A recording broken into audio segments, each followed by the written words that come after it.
Live TV, सच सबसे आगे। नमस्कार, आप देख रहे हैं द लाइव टीवी। आपके साथ मैं हूं हर्षिता सिंह।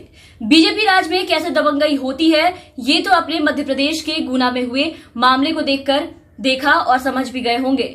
मध्य प्रदेश के गुना में दलित किसान दंपति के साथ प्रशासन के अधिकारियों ने जिस तरह से मारपीट की और जो तस्वीरें निकलकर सामने आई, वो वाकई दिल दहला देने वाली तस्वीरें थी। एक तरफ पुलिस पति पत्नी को पीट रही थी, तो वहीं दूसरी ओर उनके बच्चे रो रहे हैं और अपने माँ बाप को बचाने की कोशिश कर रहे हैं। इस वीडियो को देखने के बाद जहां हर किसी में गुस्सा है, पूरा देश इसकी निंदा कर रहा है, बीजेपी सरकार की हर जगह थू थू हो रही है, सरकार से सवाल किया जा रहा है, वहीं दूसरी तरफ अब इस मामले से जुड़े एक बीजेपी नेता का बयान आया है। उस बयान के बारे में आपको बता देते हैं कि उन्होंने कुछ ऐसा कहा है जिसे सुनने के बाद आप भी हक्के बक्के रह जाएंगे। मध्य प्रदेश के गुना में दलित समुदाय के किसान दंपति को पुलिस द्वारा पीटे जाने की बहुचर्चित घटना के बारे में राज्य के नए नवेले सामाजिक न्याय और निःशक्तजन कल्याण मंत्री प्रेम सिंह पटेल ने कथित तौर पर अनभिज्ञता जताते हुए कहा कि वो इस मामले को दिखवा लेंगे।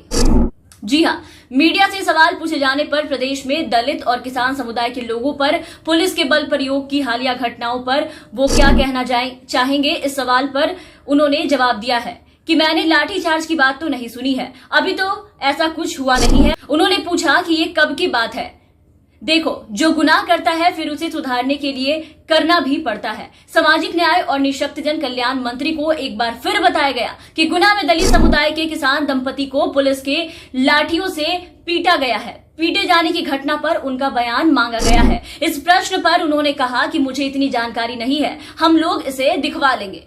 जब उनसे कीटनाशक पीकर आत्महत्या का प्रयास करने वाले दलित दंपति के खिलाफ प्राथमिकी दर्ज किए जाने के बारे में पूछा गया, तो उन्होंने कहा कि ऐसे कई केसेस आते हैं और लोग जमीन बेच भी देते हैं, फिर इसे वापस भी मांगते हैं। अब सरकार को तो सरकार का काम करना पड़ेगा।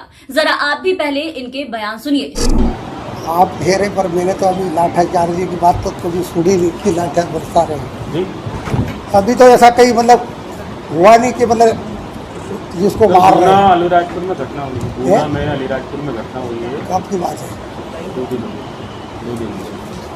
देखो, जो गुना करता है उसको तो फिर मतलब सुधारने के लिए करना भी पड़ता है कि तो किसान की जमीन पर जाकर पुलिस ने उसको, उसके पत्नी को, परिवार को लाठी से पीटा था। मेरे को इतनी जानकारी नहीं है, दिखवा लेंगे हम लोग। और उसी किसान के ऊपर केस भी दर्ज कर दिया पुलिस ने। देखो, मैं ये कह रहा हूँ, ऐसे कई केस आते हैं, जमीन बेच भी देते हैं फिर वापस मांगते हैं, तो सरकार को तो सरकार का काम करना पड़ेगा ना।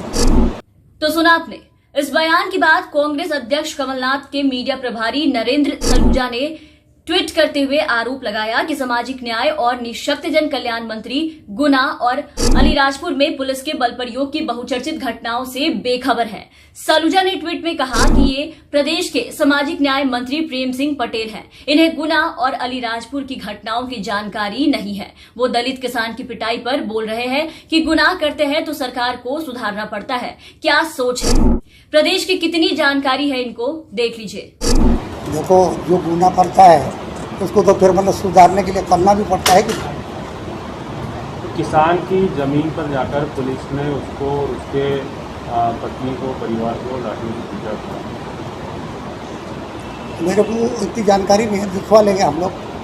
और उसी किसान के ऊपर केस भी दर्ज कर दिया पुलिस ने। देखो, मैं ये कह रहा हूँ, ऐसे कई केस आते हैं, जमीन बेच भी देते हैं फिर वापस मांगते हैं, तो सरकार को तो सरकार का काम करना पड़ेगा ना। तो ये मामला तो जान लिया आपने, लेकिन आपको बता दें कि ये कोई पहला मामला नहीं है जहां एमपी में सरकार का ऐसा रवैया देखने को मिला है। आए दिन इस तरह का रवैया देखने को मिलता है। अब एक और मामले के बारे में आपको बताएंगे, जिसको देखने, सुनने और जानने के बाद आप ये कहेंगे कि भाई बीजेपी के सरकार का क्या कहना। ऐसा बयान दे दिया गया था कि आखिरकार वहां से सरकार को निलंबित करना पड़ा। लेकिन ये समझिए कि ऐसी हिम्मत इन्हें आती कहां से है। भिंड जिले के रहावली बेहर लहार निवासी राहुल दीक्षित ने सीएम हेल्पलाइन नंबर पर हैंडपंप खराब होने की शिकायत दर्ज कराई थी, जिसके बाद उनसे फॉलोअप लिया गया। हेल्पलाइन में हेल्प के लिए बैठे अधिकारी का जवाब था कि शिकायतकर्ता मनोरोगी है, इसको मिर्गी के दौरे पड़ते हैं, कुछ भी बकता रहता है, इसके पूरे परिवार को मिर्गी आती है, हैंडपंप खराब नहीं है, इसका दिमाग खराब है, पूरा पीएचई महकमा जानता है, मेरे हैंडपंप मैकेनिक के इस पागल ने कपड़े तक फाड़ दिए थे।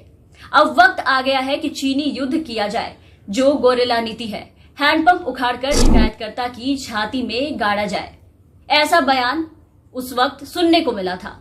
तो हमारा ये कहना है कि बीजेपी शासन में दादागिरी का ये कोई पहला मामला नहीं है। मतलब ऐसे ढेरों मामले भरे पड़े हैं। जिस गरीबों की गरीबी को मुद्दा बनाकर वोट बैंक की राजनीति की जाती है, उन्हीं गरीबों के आंखों के सामने उनके सपने को कुचलना कोई बीजेपी से सीखे। उन्हें उनके हक और अधिकार के नाम पर ऐसी सजा दी जाती है, उनके साथ मारपीट की जाती है। क्या ये है इनका अधिकार?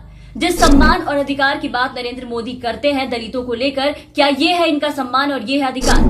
क्या ये है नया भारत जिसका सपना हमें दिखाया गया था, जहां दलित गरीबों पर कहर बरसाने की ऐसी खुली छूट दी जाती है कि सरकार के अधिकारी और उनका डंडा दोनों ही बेलगाम हो जाते हैं? लेकिन यही डंडा जब मंत्री के बेटों पर चलती है तो उस वक्त सत्ता का धौंस दिखाकर प्रशासन के हाथ बांध दिए जाते हैं और ईमानदारी से काम करने वालों को धमकाया जाता है, उनका तबादला कर दिया जाता है। खैर, अब देखना यह होगा कि आने वाले समय में जनता की इस चोट का असर बीजेपी के राजनीतिक चीजों पर कितना पड़ता है। दोस्तों, फिलहाल इस वीडियो में इतना ही। आप बने रहे हमारे साथ। अगर आपने अब तक हमें सब्सक्राइब नहीं किया है तो जरूर सब्सक्राइब कर ले, साथ ही बेल आइकन दबाना ना भूले। धन्यवाद। लाइव टीवी, सच सबसे आगे।